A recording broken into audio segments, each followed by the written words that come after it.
টানা বৃষ্টিতে জলাবদ্ধ দেশের বিভিন্ন এলাকা, কোথাও কোথাও বাড়িঘরে ঢুকেছে পানি। ঝোড়ো হাওয়ায় ব্যাহত হচ্ছে বিদ্যুৎ সরবরাহ। অন্যদিকে বন্যা পরিস্থিতির অবনতি হয়েছে নোয়াখালী ও লক্ষ্মীপুরে। নিম্নাঞ্চলে নতুন করে পানি বাড়ায় আতঙ্কে স্থানীয়রা। নিম্নচাপের প্রভাবে দুদিন ধরে মাঝারি থেকে ভারী বর্ষণের মুখে দেশ। এতে দেখা দিয়েছে জলাবদ্ধতা, বাড়িঘরে ঢুকেছে পানি। ঝোড়ো হাওয়ায় কোথাও কোথাও বিচ্ছিন্ন হয়েছে বিদ্যুৎ সংযোগ। রোববার সকাল ৯টা পর্যন্ত ২৪ ঘন্টায় পটুয়াখালীতে রেকর্ড হয়েছে ২২৩ মিলিমিটার বৃষ্টি। রোববার সকাল থেকেই পানির নিচে বরিশাল নগরীর বিভিন্ন সড়ক। বাসাবাড়িতে পানি ওঠায় ভোগান্তিতে বাসিন্দারা। মারাত্মক দুর্ভোগ আছে ভাই। আমার মনে হয় জলবায়ু পরিবর্তনের কথা যে আমরা শুনতেছিলাম ছোটবেলা থেকে, সেই প্রভাব অলরেডি পড়তে শুরু করছে। বাসাবাড়ির পানি ড্রেনে নামতো, এখন দেখা যায় যে ড্রেনের পানি বাসাবাড়িতে উঠতেছে। একই অবস্থা খুলনা রয়্যাল মোড়, করিমনগর, দোলখোলা সহ নানা এলাকায়। বাগেরহাটের পৌর এলাকা ছাড়াও প্লাবিত শরণখোলা, মোরেলগঞ্জ, মোংলা ও রামপালের নিচু এলাকা। সমস্ত ঘরে পানির মধ্যে হাঁটতেছি, এখন রান্না করতে যাবো, সে রান্নারও খুব কষ্ট। যে অঞ্চলে যাবেন সে অঞ্চলে ভাঙা কাদা ওঠা, ভাঙা করে এখানে একটু বর্ষা হলে পানি উঠে যায়। যশোরের শহর ছাড়াও তলিয়েছে ৫ উপজেলার নিচু এলাকা। ঝিনাইদহে ঝোড়ো হাওয়ায় উপড়ে পড়েছে গাছপালা, ব্যাহত বিদ্যুৎ সরবরাহ। অনেক জায়গায় আমন সহ ফসলের ক্ষতির শঙ্কায় কৃষক। ২-৩ দিন তো একটানা বৃষ্টি হচ্ছে, চাল নেই, তার জন্য বের হয়েছে। এদিকে টানা বৃষ্টিতে বন্যা পরিস্থিতির অবনতি হয়েছে নোয়াখালীর ৮ উপজেলায়। লক্ষ্মীপুরের ২০ ইউনিয়ন ও ১০ ওয়ার্ডে পানিবন্দী অন্তত ৩ লাখ মানুষ।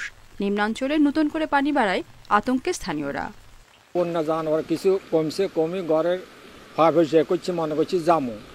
এখন আবার এই ২-৩ দিনে আবার এই আগের মতন রাস্তা ভাঙ্গেছে মেলা, এর উপর গাছপালা ভাঙ্গেছে মেলা।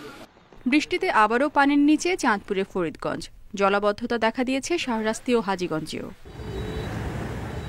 কক্সবাজারে বড় ক্ষতির মুখে মাছের ঘের ফসলি জমি। চকরিয়া, রামু, উখিয়ার দুর্গত এলাকায় খাবার দেওয়ার উদ্যোগ নিয়েছে প্রশাসন। রেশমি নন্দী, ইন্ডিপেন্ডেন্ট নিউজ। এ বিষয়ে আরো জানাতে বরিশাল থেকে যুক্ত হয়েছেন সহকর্মী মুরাদ আহমেদ। মুরাদ, বরিশালে এখনো বৃষ্টি হচ্ছে কিনা, আর অল্প পরিমাণ বৃষ্টিতেই বরিশালে আসলে পানি জমে যাচ্ছে, অর্থাৎ জলাবদ্ধতা হচ্ছে, তো পানি নিষ্কাশন ব্যবস্থার আরো উন্নতির প্রয়োজন আছে কিনা? দেখুন, পানি নিষ্কাশন ব্যবস্থার উন্নতির জন্য সিটি কর্পোরেশন ইতিমধ্যে একটি স্বপ্ন দেখিয়েছে।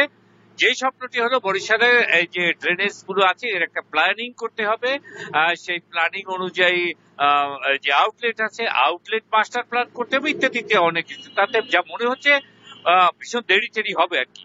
তো বাই দিস টাইম যেটি হচ্ছে, এখন বরিশালের জলাবদ্ধতাকে আমরা অদৃষ্ট বলে মেনে নিয়েছি।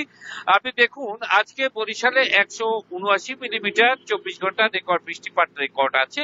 তো সেই বৃষ্টিতে বরিশাল তলিয়েছে, একটা ভালো তলানিতেই বরিশাল তলিয়েছে।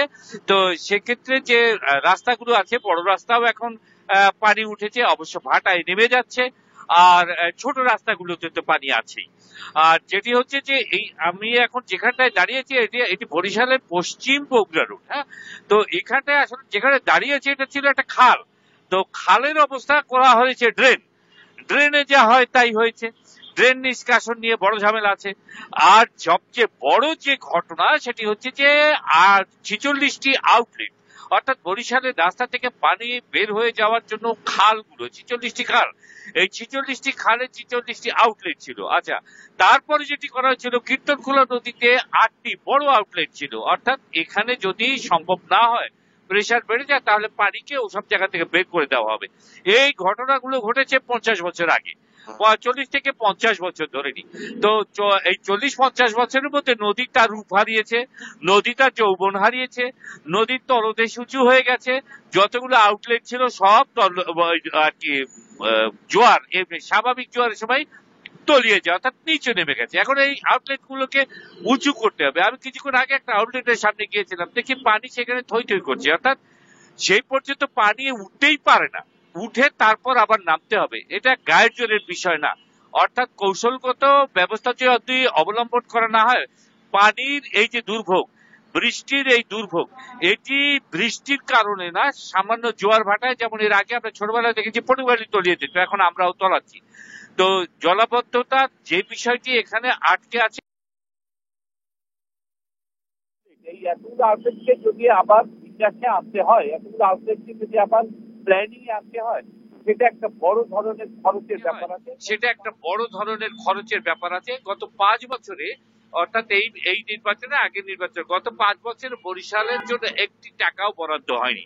অর্থাৎ কোনো বরাদ্দ বরিশাল পায়নি বা বরিশাল আনতে পারেনি। যেই ধকল এখন আমরা সইছি, এখন বর্তমানে যারা আছে তাদের টাকা পয়সা কিছু আনতে পারে যদি প্ল্যানিংটা তাদের মাথায় থাকে এবং অর্থাৎ এই খাতে বরাদ্দ প্রয়োজন, সেটাই আপনার কথা থেকে বুঝতে পারছি। বরিশাল থেকে জলাবদ্ধতা বিষয়ে জানাচ্ছিলেন সহকর্মী মুরাদ আহমেদ।